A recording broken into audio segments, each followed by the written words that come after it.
এই ফোনটিতে নতুন সিপিইউ ইনস্টল করে দেখুন নতুন কিছু বিড়ম্বনায় পড়তে হলো। আসসালামু আলাইকুম। দেখুন, দিনাজপুর থেকে এই ফোনটি এসেছিল বেশ কিছুদিন আগে, আর এই ফোনটিতে বেশ কিছু প্রবলেমও ছিল। মোটামুটি প্রবলেমগুলো সলভ করে রেখেছিলাম সিপিইউ চেঞ্জ করব বলে। তো এই ফোনটির যে প্রবলেমগুলো ছিল সেগুলো হচ্ছে এটির সিপিইউ রিবোলিং করতে গিয়ে ফোনটি আর অন হয়নি। পরবর্তীতে এটির যে ফ্ল্যাশার আইসি রয়েছে UFS 3.1, সেই আইসিটি কিন্তু উনি রিপেয়ার করে চেষ্টা করেছেন এবং আইসিটির বেশ কিছু লাইনে ড্যামেজ রয়েছে, সেগুলো রিপেয়ার করে আমি UFSটি রিকনফিগ করে পুনরায় সেটিকে মোটামুটি চলবে এরকম একটি কন্ডিশনে রেখে দিয়েছি। তো এই ফোনটির ক্ষেত্রে যেহেতু আমি নতুন একটি সিপিইউ ইনস্টল করার সিদ্ধান্ত নিয়েছি, যে কারণে আমি এই ফোনের যে UFSটি রয়েছে, যেটি আমার কাছে মনে হলো যে প্রবলেম হতে পারে, কারণ একটি নতুন সিপিইউর সঙ্গে আমি যে ফ্ল্যাশার আইসি বা UFS স্টোরেজ যেটি ইউজ করব, সেটি কন্ডিশন যদি ভালো না থাকে তাহলে আমার কিন্তু সিপিইউটিও এক পর্যায়ে খারাপ হয়ে যেতে পারে। মানে ফোনটি যদি কমপ্লিট না হয় সেক্ষেত্রে কিন্তু এই সিপিইউটি কিন্তু ড্যামেজ হয়ে যাওয়ার চান্স থাকে পরবর্তীতে। তো যা হোক, যে কারণে আমি একটি 256 জিবির স্টোরেজের একটি UFS নিয়েছি, সেটার সঙ্গে আমি এই নতুন সিপিইউটি ইনস্টল করব। আর প্রচুর পরিমাণে ফোন কিন্তু এখন নতুন সিপিইউ ইনস্টলের জন্য আমার কাছে আসছে, এবং রিসেন্টলি আমি অনেকগুলো ফোন কিন্তু অলরেডি নতুন সিপিইউ ইনস্টল করে সেগুলো কমপ্লিট করে বিভিন্ন জায়গায় পাঠিয়ে দিয়েছি কুরিয়ারের মাধ্যমে। তো অনেকেই ফোন পাঠান যাদের এই প্রসেসরগুলো একেবারে ড্যামেজ হয়ে যায়, সেই ফোনগুলো সিপিইউ বা প্রসেসর নতুন যেহেতু পাওয়া যাচ্ছে সেগুলো ইনস্টল করে প্রবলেমগুলো ফিক্স করা যায়। তো আমি যেহেতু সিপিইউটি আমি ইনস্টল করেছি নতুন, এবং সেটির গোল্ডেন পিনগুলো সিলভার পিনে পরিণত করার পর আমি এবার র্যামটি ইনস্টল করে তারপর পরবর্তী প্রসেসে চলে যাব। তো এই যে কাজটি, একটি নতুন সিপিইউ ইনস্টল করতে গিয়ে আমরা অনেক সময় অনেক সমস্যায় পড়ে থাকি। তো সেই বিষয়গুলো, স্টেপগুলো আমি ধীরে ধীরে আপনাদের সামনে তুলে ধরব।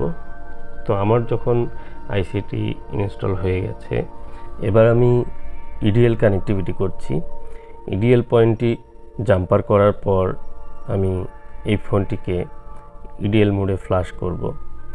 আর আপনারা জানেন যে নতুন সিপিইউগুলো, যারা জানেন না তাদেরকে বলি যে নতুন ফ্যাক্টরি অরিজিনাল যে সিপিইউগুলো আসছে বর্তমানে, এগুলো কিন্তু বুটলোডার আনলক করা থাকে। এই আইসিগুলো আপনারা ইডিএল মোডে কিন্তু ফ্ল্যাশ করতে পারবেন যে কোনো টুলসের মাধ্যমে। তো যা হোক, আমি সেই একই ধারাবাহিকতায় এই ফোনটিকে ইডিএল মোডে ফ্ল্যাশ করার ট্রাই করব। তো একটি বিষয় আমি লক্ষ্য করলাম যে এই ফোনটিতে যেহেতু চার্জিংয়ের শর্ট ছিল, চার্জিং আইসি চেঞ্জ করে নতুন লাগানো হয়েছে, এবং অন্যান্য কিছু প্রবলেমের কারণে আমি কিন্তু এটি ইডিএল মোডে ফ্ল্যাশ করতে পারলাম না। যেটি স্বাভাবিক অর্থ হচ্ছে যে সব ফোনই কিন্তু ইডিএল মোডে আমরা ফ্ল্যাশ করেই নতুন সিপিইউ ইনস্টল করার পর কমপ্লিট করি।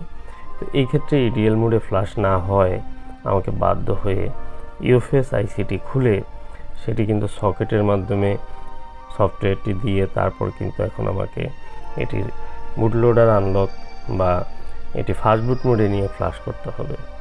এই যে একটি প্রবলেম, এই প্রবলেমগুলো কিন্তু অনেক ফোনের ক্ষেত্রে আমরা পেয়ে থাকি। তো এ ধরনের ইস্যুস যে সমস্ত নতুন ফোনে আসে, এর কারণ হচ্ছে যে ফোনগুলোতে বিভিন্নভাবে কাজ করা হয়ে থাকে, এবং বিভিন্ন সমস্যা থাকার কারণেই কিন্তু এই ফোনগুলো কিন্তু খুব সহজ যে কাজটি থাকে সেটি অনেক জটিল হয়ে যায়। তো আমি ব্যাটারির ভোল্টেজটি চেক করে নিচ্ছি। যেহেতু আমি UFSটি ইঞ্জিনিয়ারিং রোমের মাধ্যমে প্রোগ্রামিং করেছি, সেহেতু আমার এটি বুটলোডার আনলক বা অন্তত পক্ষে ফাস্ট বুট মোডে ফোনটি চলে আসার কথা।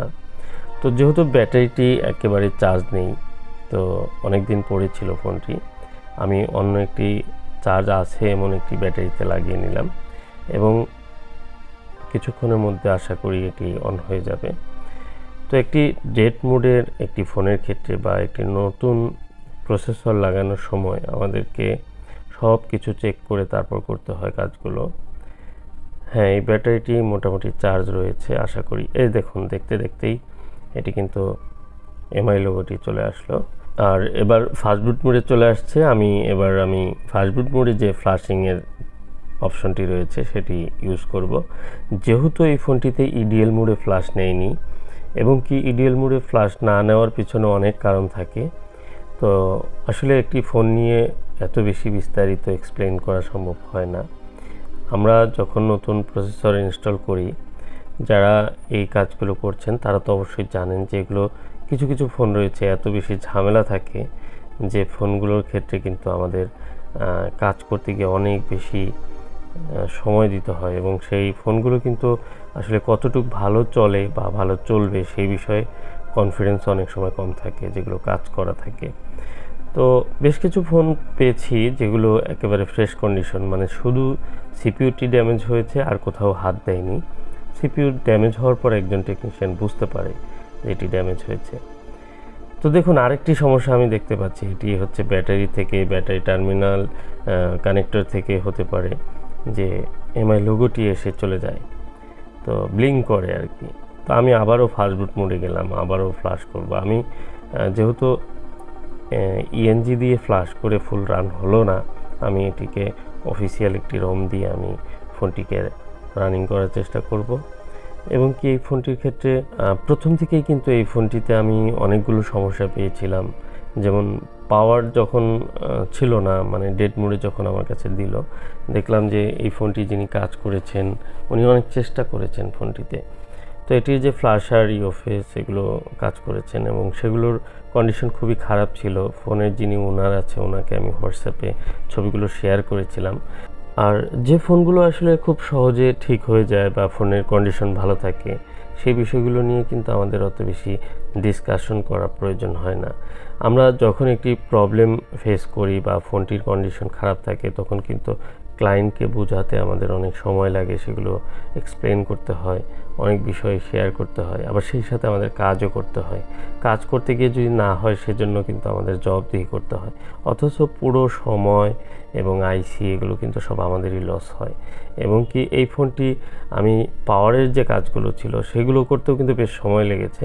সেই কাজগুলো মোটামুটি গুছিয়ে রাখার পর আমি এখন নতুন একটি সিপিইউ ইনস্টল করলাম, করে ফোনটি রান হচ্ছে। তো সিপিইউ ইউএফএস দুটি কিন্তু নতুন, ইউএফএস 256 দিয়ে আমি ফোনটি রান করার চেষ্টা করছি। এবং দেখুন, এমআইইউআই লোগোতে কিন্তু অলরেডি ফোনটি চলে এসছে। আমি অফিসিয়াল রোম ইউজ করেছি, কিন্তু এমআইইউআই আসার পর চলে গেল। দেখুন, এই যে আরেকটি সমস্যা, এটি কিন্তু একটি মারাত্মক সমস্যা, টিটি ক্র্যাশ। তো এই সমস্যাটি আসলে একটি অন্যরকম জটিল সমস্যা। আর অলরেডি কিন্তু এখানে স্ক্রিনে লেখাই আছে যে your device need restart because of A serious problem. এই প্রবলেমটি একটি সিরিয়াস প্রবলেম, আর সেটি হার্ডওয়্যার থেকেও হতে পারে, সফটওয়্যার থেকেও হতে পারে। এখানে কার্নেল বাগস বা সফটওয়্যার ইস্যুস থাকতে পারে, এবং কি সেখানে যে ফাইলের কিছু ইস্যুজ এখানে কিন্তু হতে পারে, যে কারণে এই ফোনটিকে আবার পুনরায় ইউএফএসটি রিকনফিগ করে অথবা সফটওয়্যারটি ডাউনগ্রেড বা আপগ্রেড করে এই কাজগুলো কিন্তু সলভ করা যায়। এরকম বেশ কিছু প্রবলেম কিন্তু আমি সলভ করেছি। তো এই ফোনটির ক্ষেত্রে অ্যাকচুয়ালি আসলে অনেক সমস্যা দেখা দিচ্ছে। পরবর্তীতে আমি এই ফোনটির ইউএফএসটি আমি আবার খুলে রিকনফিগ করব, এবং কি সেটি করে তারপর আবার অন করার চেষ্টা করব। আর দেখুন, এদিকে ফোনটি বারবার কিন্তু শুধু পোকো লেখা এসে আবার অফ হয়ে যাচ্ছে। এখানে এই প্রবলেমটি সলভ করতে হবে। তার আগে আমি এই ফোনটিকে আবার ইডিএল মোডে যাব, এবং ইডিএল মোডে এটি কানেক্ট করার চেষ্টা করব। যদি কানেক্ট হয় তাহলে আবার পুনরায় এই ফোনটির একদম চিপ ফরম্যাট করে নতুন করে আমি আবার সফটওয়্যারটি দিয়ে তারপরে আমি দেখছি কি প্রবলেম হয়। আসলে আজকের ভিডিওটি একটু অন্যরকম। এই ভিডিওতে আমি আসলে আপনাদের বোঝানোর চেষ্টা করছি যে একটি কাজ অনেকটাই কঠিন হয়ে যায় অনেক সময়, এবং যেটি অল্প সময়ে করা যায় সেই কাজগুলো অনেক সময় অনেক বেশি সময় লাগে, এবং সেই কাজগুলোও কিন্তু অনেক সময় আনসাকসেস থাকে। তো আমি এই ফোনটিকে আবারও কিন্তু ইউএফএসটি খুলে সকেটে দিয়ে তারপরে কাজ করতে হলো, এবং সেটিকে আবারও কনফিগার করে নতুন করে, মানে এক কথায় ইউএফএসটি একদম পার্টিশন ভেঙে দিয়ে নতুন করে করলাম, যে কোনো ধরনের সফটওয়্যার ইস্যুর যেন না থাকে। তো এরপরেও দেখতে পেলাম যে এটির প্রবলেমটি আসলে একই রয়েছে, এবং কি সেটি ফাস্ট বুট মোডে ফ্লাশ করে আবারও পুনরায় ফোনটিকে রান করার চেষ্টা করলাম। সফটওয়্যার 12 এবং 14 দিয়েও ট্রাই করেছি, এবং ইএনজি দিয়ে ট্রাই করেছি, মানে সব ধরনের চেষ্টা করেছি। তো দু একজনের সাথে কথা বললাম, তারাও বিভিন্ন সলিউশন দিল, কিন্তু কোনোভাবে কাজ হয়নি। আসলে এই ফোনটির হার্ডওয়্যারে আরও বেশ কিছু প্রবলেম রয়েছে, যে কারণে এই ফোনটি আমি মনে করছি যে এই ফোনটি আসলে ঠিক না করাই উত্তম হবে। আর এই ফোনটিতে অনেকগুলো সমস্যা আমি কিন্তু ফেস করেছি, সিঙ্গেল একটি প্রবলেম নয়, এবং একটি একটি করে সলভ করি। এই ফোনটি কিন্তু একবার রানও হয়েছিল, একদম পুরোপুরি রান হয়ে তারপরে কিন্তু অফ হয়ে এই টিটি ক্র্যাশ এসেছে। তো যা হোক, এই প্রত্যেকটি ফোনই আমার ঠিক হতে হবে বা হবে এরকম ধারণাও রাখা ঠিক না। আমাদের অনেক সময় আছে যে এরকম মনে করতে হয় যে আসলে এই ফোনটি ঠিক হবে না, এটি হতেই পারে যে আমার কপালে নেই ঠিক হওয়ার মতো। দেখুন, বারবার একই লেখা আসে। তো আজকে এই ফোনটির যে কাজটি দেখালাম, এই কাজটি আসলে প্রবলেমটি আমি ফেস করেছি, যে কারণে শেয়ার করলাম। তো অনেকে আছেন সিপিইউ চেঞ্জ করার জন্য পাঠান, আসলে ফোনটি যদি পরবর্তীতে ভালো না চলে তাহলে সেগুলো কিন্তু রিপেয়ার করে কোনো লাভ নেই। অবশ্যই কন্ডিশন ভালো থাকতে হবে। কিছু কিছু কন্ডিশনের ফোন রয়েছে যেগুলো অ্যাকচুয়ালি আসলে ভালো চলবে আগের মতো। নতুন প্রসেসর ইনস্টল করতে চাইলে আপনি আমার হোয়াটসঅ্যাপে কন্ট্যাক্ট করবেন। অ্যাভেলেবেল প্রসেসর রয়েছে পোকো X3 Pro। আর সেক্ষেত্রে প্রসেসর ইনস্টল করার আগে অবশ্যই কিন্তু মাদারবোর্ডটি চেক করে নিতে হবে সেটি সম্পূর্ণ ভালো রয়েছে কিনা। আর অতিরিক্ত কাজ করা বা এলোমেলো কাজ করা ফোনগুলোতে বেশি টাকা ইনভেস্ট করে প্রসেসর ইনস্টল করে সেগুলো কিন্তু ভালো চলে না। এই বিষয়টি কিন্তু মাথায় রাখতে হবে। আসসালামু আলাইকুম রহমতুল্লাহ।